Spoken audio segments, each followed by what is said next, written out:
Christina. Hi, Joellen. So we're back again to talk about another of the 38 fictionary story elements.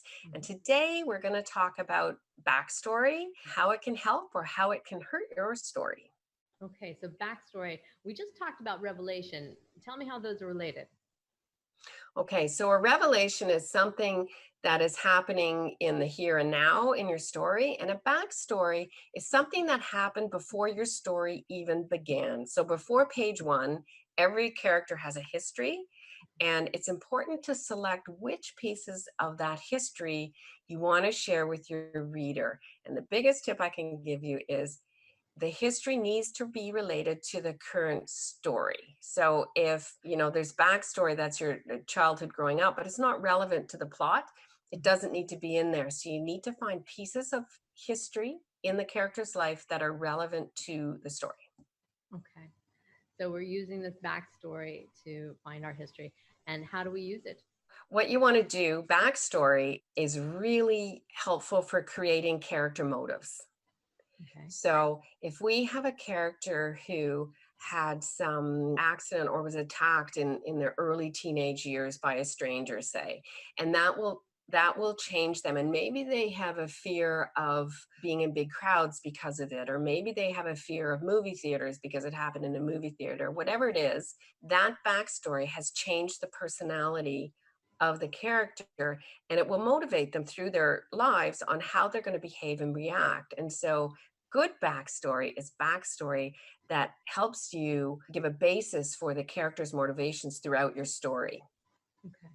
Okay. So we're going to go look through this motivations. And that. So how do we use this? What are we looking for in our story Okay. personally? So, what we're looking for is anywhere that in a scene where you've written something that happened prior to page one. There are a couple of things to be careful about with backstory. And one is don't put too much backstory at the beginning of your novel. It's not relevant at that point. What's important at the beginning is to get your reader engaged in the story that's happening in the now and to put in as little backstory as you possibly can so the reader is in the right context for the story, but not so much that it's boring the reader. And so you want to particularly look at the first few scenes of your novel and write down every piece of backstory that's in there and decide, does the reader need to know it now or can I hold off until later? What is our task there? We're going to look at all those and we're going to figure out if they need to know it now or if they can wait till later. And we need to take all those notes and annotate it, correct? That's correct. And the other thing you want to watch for as you go through your story is you want to look for pieces of backstory that are quite long. So if you have a whole paragraph of backstory and there's 10 different items in there, pick two. What are the two most important ones and use those. And if you can weave the backstory into the action of the existing story of the in the moment action. So, maybe the backstory is this is the story is about a woman who rescues all kinds of animals. And maybe the backstory is she had an animal that was stolen from her and ended up in some terrible situation. And it was, say it was, we'll use the easy example. So it's a yellow lab. And she sees a yellow lab on the street that looks exactly like that. That can be a trigger for backstory for her to go into her backstory and go, oh, that looks so much like Rocky, and boom, she can think about it and then move on really quickly. But if you can relate a backstory trigger Mm-hmm. to something in the existing action, the reader's going to read it as a flow and it's not stopping the story, the current story, to go back in history to tell them something. Okay. Okay. So we're going to look through our back history, our backstories and history and figure out how we're going to use that. Perfect. Yep. As So you know where I'm usual. going with this, Yeah. right? As Yeah. usual, I'm going with this.